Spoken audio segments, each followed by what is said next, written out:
हमीरपुर विधानसभा क्षेत्र के अंतर्गत नारा पंचायत के नारा गांव में आज मनरेगा बचाओ देश बचाओ अभियान के तहत एक महत्वपूर्ण बैठक आयोजित की गई। बैठक की अध्यक्षता जिला कांग्रेस पार्टी के अध्यक्ष सुमन भारती ने की। इस बैठक में मनरेगा महिला मजदूरों, पंचायत प्रतिनिधियों एवं कांग्रेस कार्यकर्ताओं ने भाग लिया। बैठक में केंद्र की भाजपा सरकार द्वारा मनरेगा योजना के स्वरूप में किए जा रहे बदलावों पर गहरी चिंता व्यक्त की गई। वक्ताओं ने कहा कि भाजपा सरकार योजनाबद्ध तरीके से मनरेगा योजना को कमजोर करने का प्रयास कर रही है। योजना का नाम और ढांचा बदलकर मजदूरों के अधिकारों को सीमित किया जा रहा है, जो गरीब एवं ग्रामीण परिवारों के साथ अन्याय है। बैठक में ये भी कहा गया कि मनरेगा गरीबों के लिए रोजगार का सबसे बड़ा सहारा रही है और इसे कमजोर करना ग्रामीण अर्थव्यवस्था पर सीधा हमला है। इस अवसर पर मनरेगा कामगार एवं वार्ड सदस्य श्यामचंद, ईसरदास, देवीदास, चंद्रशेखर सहित अनेक लोग उपस्थित रहे। कांग्रेस पार्टी ने केंद्र सरकार से मांग की कि मनरेगा योजना को उसके मूल स्वरूप में लागू रखा जाए और मजदूरों के अधिकारों से कोई छेड़छाड़ न की जाए।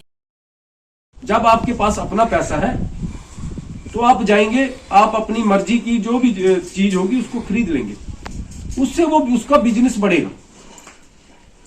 जब वो जलेबी बनाने के लिए, पकौड़े बनाने के लिए या किराने की दुकान ले लो, या जब उससे कोई सामान खरीदा जाएगा तो जब उसका सामान वो आपको बेच देंगे, वो आगे खरीदेगा। जो थोक का व्यापारी होगा उससे लाएगा, थोक वाला जो है वो फैक्ट्री से लाएगा। इससे क्या होता था कि वो पैसे का सर्कल घूमता। इसका फायदा कब मिला हमें? इस मनरेगा का फायदा कब मिला? जब पूरा विश्व जो था वो मंदी के दौर में गुजर रहा था। अमेरिका जैसा देश जो था वो उस समय टूट गया, लेकिन हिंदुस्तान जो है वो अपने पैरों के ऊपर खड़ा रहा उस टाइम मजबूती के साथ। वो इसलिए क्योंकि ये जो मनरेगा लाई थी, इसने उसमें जो वो देश को मजबूती दी। हर आदमी के पास पैसा आया, थोड़ा थोड़ा ही आया चाहे, लेकिन हर घर में पैसा।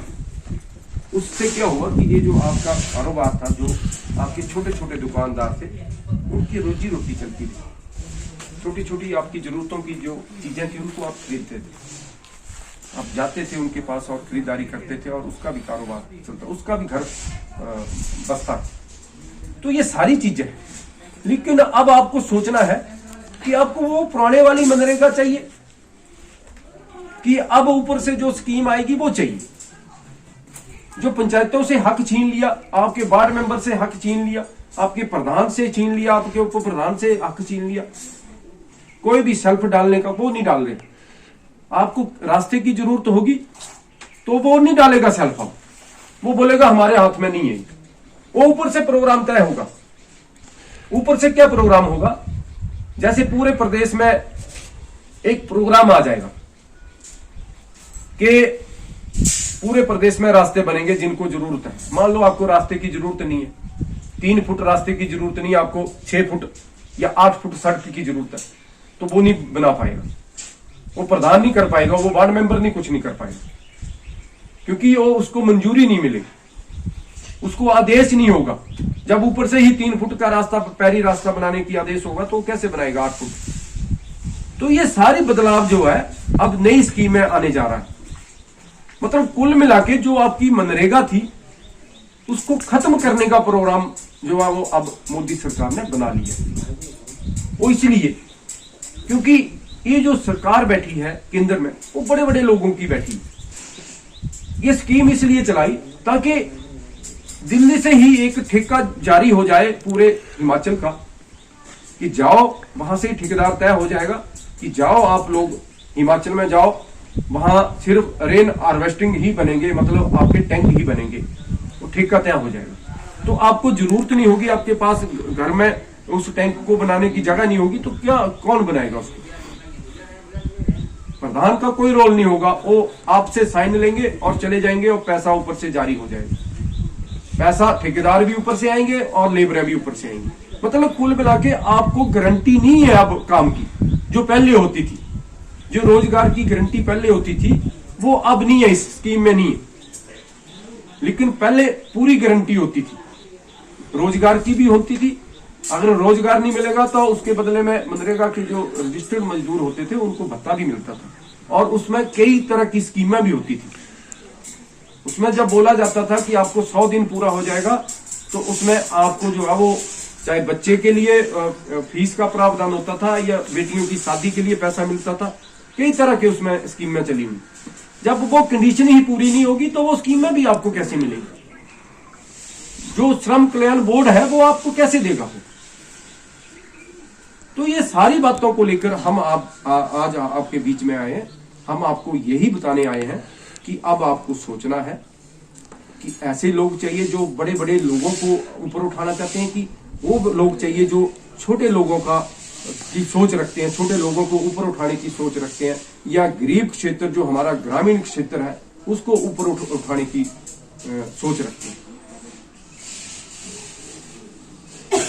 ये सारी चीजें हमने आपको बताई। अगर आपको लगता है कुछ इसके बारे में, आप मनरेगा के बारे में कुछ पूछना चाहते हैं या कोई और चीज आपको सरकार के बारे में कोई पूछना चाहते हैं, तो आप पूछ सकते हैं।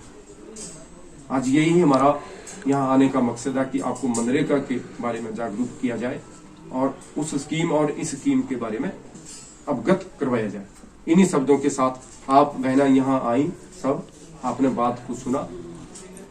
धन्यवाद। जय हिंद, जय Hind. Choosing a school isn't just about marks, it's about who you become. At Super Magnet School, learning isn't limited to books. With smart boards, interactive classes, and teachers who actually listen, we don't just study to score, we study to understand. Here, questions are encouraged, curiosity is respected, and confidence is built. Because education isn't complete without expressions. From cultural events to celebrations, we don't just participate, we shine. Sports, Clubs, competitions, leadership. At Super Magnet, talent is never ignored, it's discovered. more than toppers, we create responsible, confident, and kind individuals. Values, discipline, and teamwork. These aren't just lessons, these are habits here. Super Magnet School isn't just where you study. It's where you grow Join us and become your best version.